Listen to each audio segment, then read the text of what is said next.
cidade conectada, tecnológica, 100% sustentável e funcional. Parece sonho, mas essa já é uma realidade em muitos lugares pelo mundo.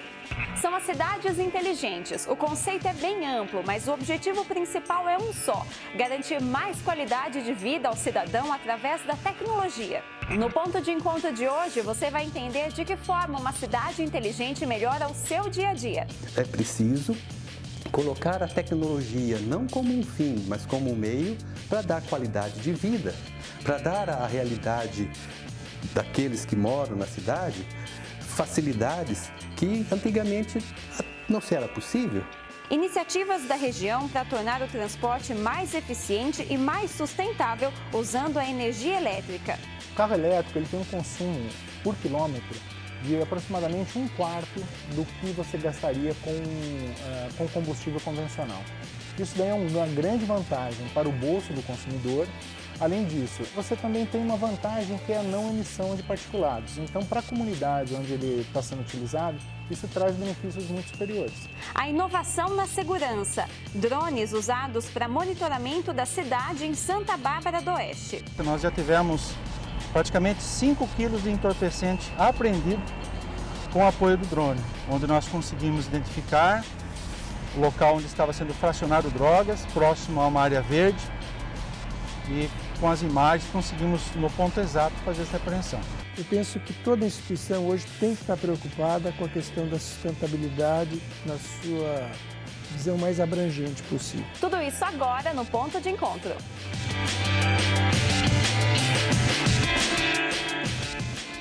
Segundo estimativas, em menos de 15 anos, 40% das cidades brasileiras serão cidades inteligentes. São municípios onde a tecnologia vai ajudar a melhorar a saúde, a economia e o transporte dos cidadãos. Mas se para uns parece difícil imaginar, para outros essa já é uma realidade bem próxima. Mas para entender esse futuro, primeiro é preciso saber o que são cidades inteligentes. De uma forma geral, não existe ainda uma definição fechada do que vem a ser uma cidade inteligente. Mas são muitos os olhares que permitem compreender como isso está evoluindo. Inicialmente, vamos pensar assim, nós chamávamos somente de cidade digital, pensando apenas na infraestrutura que se necessita para oferecer serviços digitais, né? Então, uma rede de fibra óticas, uma rede de rádio wireless, né, integrando os pontos. Mas aos poucos isso se percebe que não é suficiente, você precisa de mais. Porque a cidade, na sua forma de gerir tradicional, também precisa ser alterado, modificado e as exigências começam a ser outras. Então, aspectos mais relevantes começam a aparecer.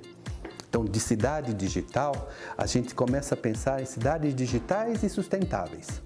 A sustentabilidade parece ser algo mais importante. E aí você tem a sustentabilidade no aspecto da própria cidade, sustentabilidade urbana, né? Todas as infraestruturas, elas precisam estar interconectadas, elas precisam oferecer informações de tal forma que a gestão dessa cidade possa garantir o momento presente e o futuro. O conceito cidade inteligente é um conceito novo e é muito amplo, assim. Você vai encontrar muitas definições. A maior parte das definições envolve o uso da tecnologia para gerenciamento e planejamento da cidade, das infraestruturas da cidade. Mas você também vai encontrar definições que são mais amplas, que é, na verdade, a otimização ou a utilização inteligente dos recursos e da infraestrutura da cidade. Ou seja, o contrário de uma cidade onde a infraestrutura e os próprios equipamentos da cidade estão mal planejados, não estão nos lugares onde deveriam estar enfim, tem uma perda muito grande de eficiência nos processos urbanos do dia a dia, né? É preciso colocar a tecnologia não como um fim, mas como um meio para dar qualidade de vida, para dar à realidade daqueles que moram na cidade facilidades que antigamente não era possível. Então, ter informação em tempo real, do trânsito, né, para locomoções, para mobilidade, se você precisa utilizar-se de serviços da prefeitura, ter facilidade de acesso, de informar a prefeitura sobre problemas que você encontra no seu dia a dia e receber informações na medida que você necessite. Então, cidades inteligentes, a gente pode imaginar cidades inteligentes digitais, sustentáveis e humanas. E aí você tem uma abrangência que é suficiente para dar um dinamismo que permite evoluir. Não temos respostas finais. Aonde nós chegaremos, a imaginação é nosso limite. Quando se fala em cidades inteligentes, os fatores mobilidade e inovação são decisivos. Em Campinas, cidade considerada a 10ª mais inteligente do estado, iniciativas do transporte e também do setor elétrico contribuem para um cenário melhor para o cidadão e também para o meio ambiente. Hoje em dia, quando se fala em energia, de certa forma estamos falando em sustentabilidade. Aqui nesta empresa, várias ações não só vêm contribuindo para o meio ambiente, como estão destacando cada vez mais Campinas no ranking das cidades inteligentes. A Vedete, né, de um projeto que a gente tem agora, que tem resultados bastante consistentes, é o de mobilidade elétrica. A CPFL sabe que mobilidade é um dos principais desafios da nossa sociedade atual. Não só no Brasil, mas fora do Brasil também é um grande desafio. E a gente tem provocado vários parceiros, através das pesquisas de desenvolvimento, a experimentarem carros elétricos em suas frotas e a gente analisar toda essa demanda do carro elétrico também consumindo energia na ponta de forma mais intensiva. E como que isso aí pode ser feito dentro do gerenciamento global de prevenção de poluição, de melhor mobilidade mesmo, quais são os rebatimentos que isso daí pode ter até mesmo no fornecimento de energia e aonde que os eletropostos para recarga deveriam estar estabelecidos. Todas essas tecnologias, elas têm uma base sempre de uma inovação e de um projeto de pesquisa. Viemos então conhecer um pouquinho na prática como que funciona aí os carros elétricos. Então, Rodolfo, explica pra gente aí como é que funciona. Tá. A tecnologia do carro elétrico ela avançou muito nos últimos anos e ela se baseou principalmente na eficiência da bateria. Hoje você consegue ter uma carga muito mais forte, ou seja, você consegue percorrer distâncias muito superiores do que no passado. Antes essa tecnologia ela não era muito viável, mas agora com essa tecnologia de lítio e outras que vieram, elas conseguem ter um tempo de direção muito maior. Isso daí é importante para um país continental que nem o Brasil e a gente ainda depende muito das estradas. Mas sem dúvida nenhuma essa é uma solução característica para cidades, onde em vários lugares do mundo os centros da cidade só podem ser acessados por carros elétricos. A gente caminha para essa direção aqui no Brasil. Quando a gente fala em relação ao combustível convencional, por exemplo, a gasolina, o carro elétrico ele tem um consumo por quilômetro de aproximadamente 1/4 do que você gastaria com combustível convencional. Isso daí é uma grande vantagem para o bolso do consumidor. Além disso, ele proporciona muito baixo ruído no ambiente onde ele opera, mesmo ele ligado ou desligado, o som é o mesmo. Agora você também tem uma vantagem que é a não emissão de particulados. Então, para a comunidade onde ele está sendo utilizado, isso traz benefícios muito superiores.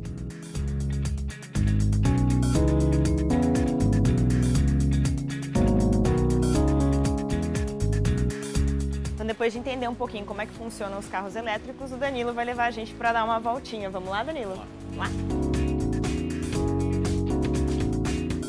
Eu tô vendo que ele é um pouquinho diferente dos carros convencionais, né? Como que funciona aqui dentro? Na verdade, esse carro aqui é mais a aparência. Se você for em qualquer outro carro que a gente tem na frota, talvez esse aqui seja o mais novo, o mais moderno, mas assim, é um carro como outro qualquer. Então, você tem aqui a marcha, você tem acelerador, você não tem qualquer coisa de diferente. Na verdade, A única grande diferença e a mais importante é que é um carro que é movido a eletricidade. Então ele tem uma bateria que substitui o combustível comum, vamos dizer assim. E quando, vamos supor, está acabando aí a bateria, ele apita, ele avisa, ele para, o que acontece? Assim como um carro comum, no painel ele tem um indicador de combustível, vamos dizer assim, então do tanto da bateria. Então basicamente ele vai mostrando que essa bateria está acabando ou não e você, lógico, da mesma forma como você pararia num posto de combustível, você também vai parar num posto de recarga para poder abastecer seu veículo. Legal, então vamos dar uma voltinha? Vamos lá. Legal.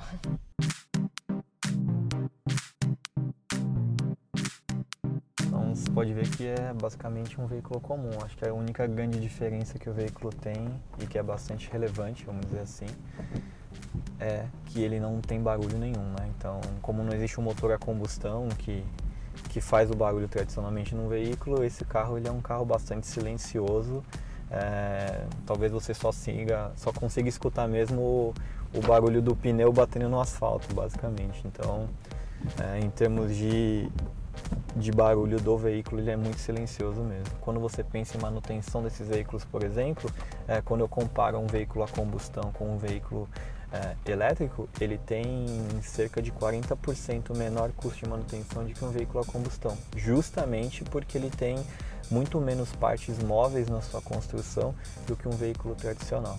E com relação à velocidade, como que funciona? Tem um limite para ele atingir? Na verdade, assim como um veículo tradicional a combustão, a autonomia está relacionada ao pé do motorista. Então, mas os veículos eles são muito similares e muito parecidos.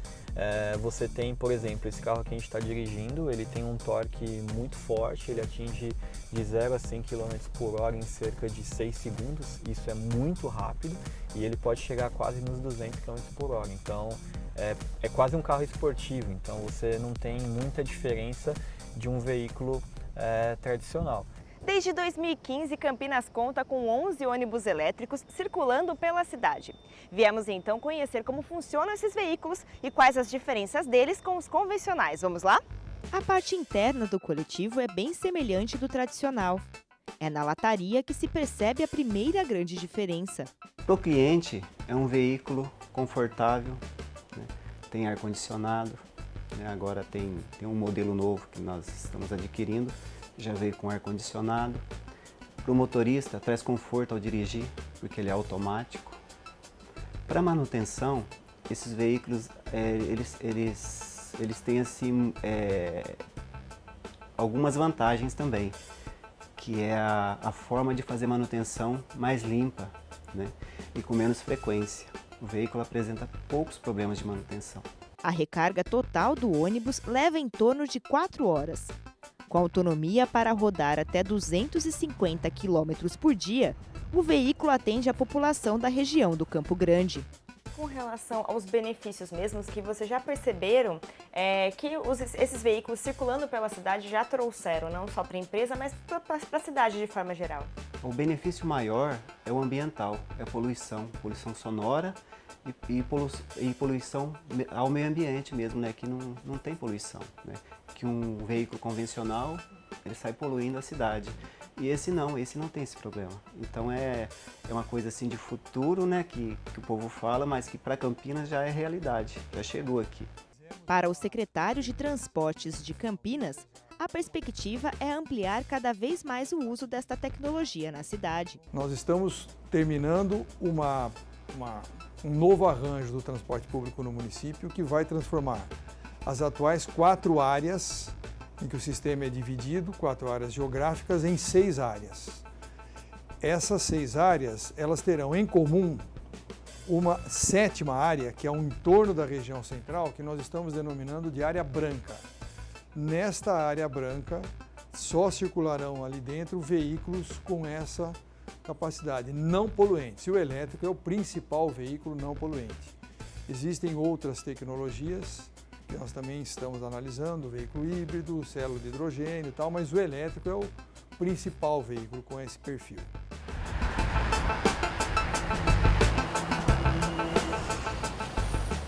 O cerne das cidades inteligentes é o ser humano. E a eles se dedicam a criatividade, se dedicam os investimentos, se dedicam um leque de soluções em termos de dar informações, de prestar serviços, de interagir prefeitura, empresas, pessoas, e isso pode ter o porte de uma cidade pequena, de 100 mil habitantes ou menos, ao porte de uma cidade de 1 milhão de habitantes, né? Claro que a complexidade de se dimensionar as tarefas são diferentes. Um projeto piloto numa cidade de 25, 30 mil habitantes, ele é relativamente mais ágil, mais rápido em suas respostas. Agora, num projeto para uma cidade de 500 a 1 milhão de pessoas, realmente é preciso maturar um pouco mais, levará mais tempo. Mas se o cerne é a pessoa, é o ser humano, tanto um quanto o outro receberão benefícios inerentes dessa tecnologia, desse caminhar e desse amadurecer. É um movimento natural no mundo todo, do aperfeiçoamento da cidade em si e o uso das ferramentas disponíveis que são novas e que a gente nem começou a ver ainda o potencial total delas. Então acho que a tendência ela é inerente desde a longo prazo e praticamente no mundo todo, né? Eu acho que até a tecnologia ela permite uma redução de custos e um aumento grande de eficiência, que é o objetivo final, de todo mundo. Assim como a tecnologia muda o ser humano se altera e muda a tecnologia, e esse crescimento, essa evolução é um processo que não tem, vamos dizer assim, parada, não dá para voltar para trás. Os recursos que a banda larga nos oferece, disponibilizando um olhar mais crítico para o mundo que a gente está vivendo, as novas gerações vão se querer cada vez mais. Nós que começamos lentamente, com uma internet lenta lá atrás, né? Imagina as crianças hoje, com 4, 5 anos, que já estão diante de um mundo de uma velocidade de equipamentos, celulares, tablets. Quando eles chegarem aos 20, como vão ser exigentes? Quanto vão querer de qualidade nas comunicações? Quanto vão querer de informações ágeis para poder decidir a vida? Não dá para voltar para trás. É uma tendência que não podemos parar mais. A segurança é um dos fatores levados em conta na hora de classificar uma cidade como inteligente. E aqui na cidade de Santa Bárbara do Oeste, essa segurança vem de cima, literalmente.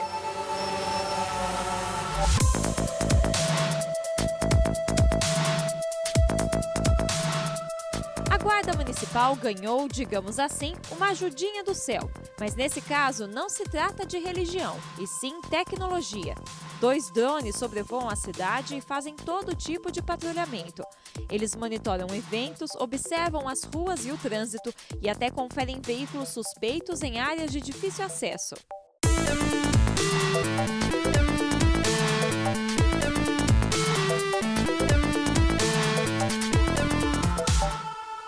Comandante, para a gente entender como é que funciona, agora a gente está na base móvel terrestre, né, da Guarda Municipal, que é o veículo específico que trabalha com os drones, né? Como é que funciona? Se caso o drone aviste algo suspeito, a base é acionada para se deslocar até o local? A partir do momento que nós identificamos a área, nós nos deslocamos com a base terrestre, que são 2 veículos para isso, específico para isso, e colocamos essas viaturas em pontos seguros. A partir desse momento nós alçamos os voos com os drones, onde ele vai dar todo o mapeamento da área. Se há algo ilícito ou não, nós conseguimos identificar pessoas suspeitas, pessoas que possam estar escondendo algum objeto ilícito. Aí a partir dessa identificação, nós observamos quais as rotas de fuga que seja necessário uma abordagem. Então o que nós fazemos? A partir desse momento, nós direcionamos a viatura para fazer essa abordagem e o cerco na área onde possa estar ocorrendo aí um suposto delito. O sistema está sendo usado há quase 3 meses e já deu os primeiros resultados. Além da economia de combustível e da agilidade nos atendimentos, algumas ocorrências já foram feitas com o auxílio dos aparelhos. Em 1 mês e meio, por incrível que pareça, nós já tivemos praticamente 5 quilos de entorpecente apreendido com o apoio do drone, onde nós conseguimos identificar local onde estava sendo fracionado drogas, próximo a uma área verde, e com as imagens conseguimos no ponto exato fazer essa apreensão. Tivemos também a detenção de 2 adolescentes infratores, também na prática do tráfico de entorpecente, que foram também apresentados no distrito policial. E sem contar o trabalho preventivo, que eu vejo que hoje o maior investimento de inteligência é o trabalho preventivo. Por que isso? Para que se evite que o crime aconteça, que o delito ocorra, porque quando ocorre um ato assim, alguém já foi lesionado, alguma família já foi prejudicada, há o trauma psicológico nas vítimas de um crime. Tudo isso exige depois um certo trabalho para que a pessoa seja restabelecida, principalmente as suas questões psicológicas. Então tudo isso traz um ganho muito grande, né? Você espião do bem. Isso, é um espião do bem. Você consegue economizar o erário público e ter um resultado bem mais eficiente.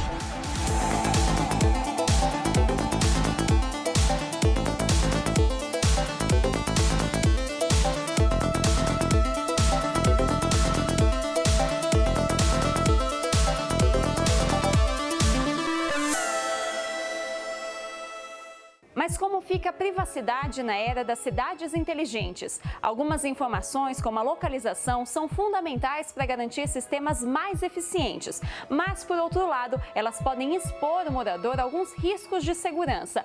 Como encarar, então, esse desafio? A tecnologia está avançando muito mais rápido do que o pensamento, vamos dizer assim, o pensamento filosófico sobre o assunto, né? O pensamento de como deverão ser as leis para gerenciar esse tipo de invasão de privacidade. Então a gente está num campo ainda meio que numa fronteira sendo desbravada e a gente não sabe muito bem até que ponto isso vai impactar negativamente na privacidade das pessoas. Mas o que se sabe é que vai impactar e já impacta. A gente já gera muita informação, mesmo antes dessa era vamos dizer, do smartphone, que gera informação em tempo real e georreferenciada, que isso é muito importante, né? Não é só uma informação que você gera dentro do computador da sua casa, o que você acessa, o que você não acessa, mas ele mostra o que você acessa, o que você está fazendo e aonde você está fazendo.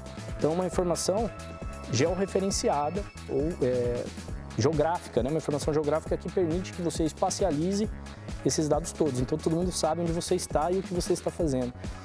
O que se espera é que essas informações sejam anônimas, né? Você tenha os dados sendo distribuídos, compartilhados, mas não identificando quem é o indivíduo que está gerando aquela informação. Mas não existe ainda um consenso regulatório, está tudo muito ainda sendo explorado, né? Nós estamos no campo da ética. Quando temos informações sobre as pessoas, a quem devemos reportá-las? Alguns projetos que são feitos aí no nosso mestrado de telecomunicações se voltam para as informações que a prefeitura disponibiliza para os cidadãos. Imagina se você vai à prefeitura e quer uma informação sobre um terreno que tem do lado da sua casa e ela lhe oferece todos os dados daquele e a pessoa que busca essa informação a utiliza com má fé. É possível responsabilizar o trabalhador da prefeitura, o funcionário que deu as informações? Qual o nível de informação de qualidade que ele pode oferecer nesses momentos? Então, há por trás disso um trabalho que deve maturar-se também ao longo do tempo, que é a ética dentro do campo da disponibilização de informação, do trabalhar com as informações. Se você está monitorando uma cidade e olha um perfil e fala que aquele perfil pode ser perigoso, o que você faz com aquilo? Então, a ética que está por trás é uma maturidade que devemos atingir na medida que caminhamos com a tecnologia. Isso ainda não está bem resolvido, precisamos de legislação adequada.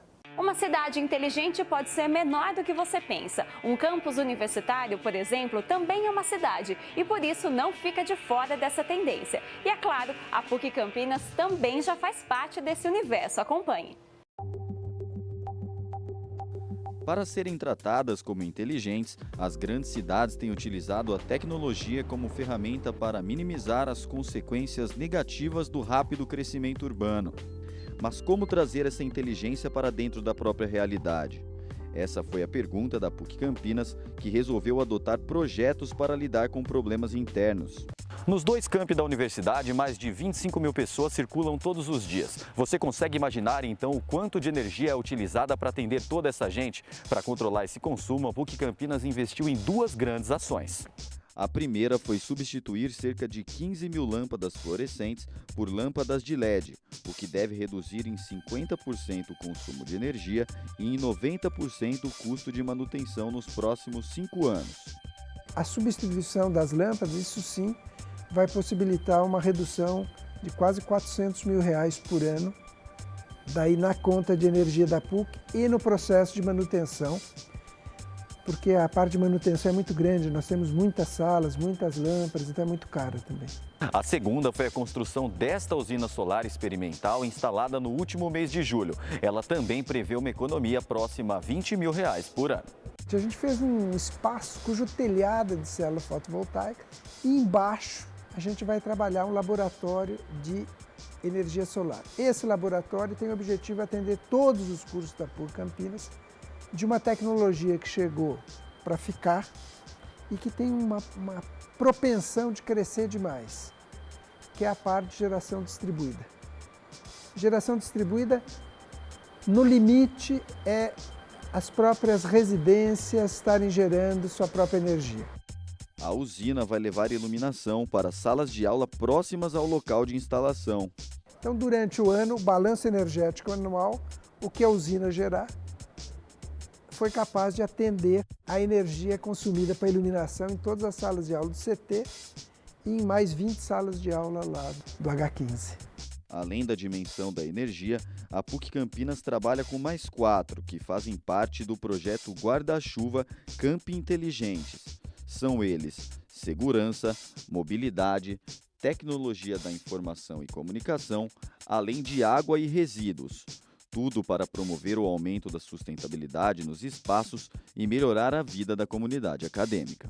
A função da universidade é preparar os seus alunos para tecnologias que vão chegar aí no futuro. Então isso aí acho que está bem aderente ao caso da energia fotovoltaica.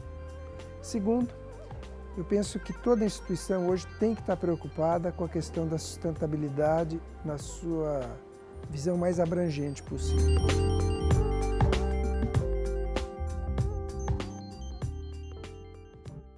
O que o cidadão precisava quando ele não estava numa cidade inteligente? Ele precisava de informação, ele precisava se deslocar, ele precisava interagir com os gestores da sua cidade. E isso havia um leque muito grande de dificuldades, não é? O que ele ganha hoje? Ele tem em mãos celulares, ele tem em mão acesso a dispositivos de internet. O que ele precisa numa cidade inteligente é educar-se para utilizar esses novos recursos de tecnologia a fim de poder informar os seus gestores e receber dos gestores serviços rápidos, ágeis e de qualidade. Eu acho que a população vai se beneficiar de uma maneira bastante pulverizada. Assim, ela vai sentir os efeitos, espera-se, no aumento da eficiência das questões todas, e aí tem um papel muito importante do cidadão, que é ele ser o gerador de informação. Quando você estabelece por exemplo, o Waze, um aplicativo Waze, ele gera a informação que, usuário por usuário, cada usuário usando ele gera uma informação que, quando ela é compilada, você tem milhões de pessoas usando aquilo ao mesmo tempo, aquilo você cria uma simulação em tempo real, uma visão em tempo real de como está acontecendo o deslocamento pela cidade. E aí você deixa de ter uma visão baseada, muitas vezes, em dados precários e muitas vezes baseada na intuição do planejador, e sim baseada na informação. Então, acho que a gente pode chamar o conceito de cidade inteligente, na verdade, quando você aplica isso ao planejamento urbano e ao funcionamento da cidade, em um conceito onde a informação ela é muito maior do que ela era antes sobre como funciona a cidade. Dessa maneira abre todo um campo novo para como usar essa informação para fazer a cidade ser melhor, né? Eu acredito que o Brasil, considerando as cidades como Barcelona, como Santander na Espanha, não é? Ele ainda tem muito a caminhar. Mas esse caminho vai pela nossa tarefa de, na academia, com as empresas e com a gestão municipal, amadurecer e crescer. E essa edição do Ponto de Encontro fica por aqui. Outras produções da TV PUC você acompanha na nossa página no Facebook e também no nosso canal no YouTube. Obrigada pela companhia, um ótimo sábado para você e até semana que vem. Tchau, tchau!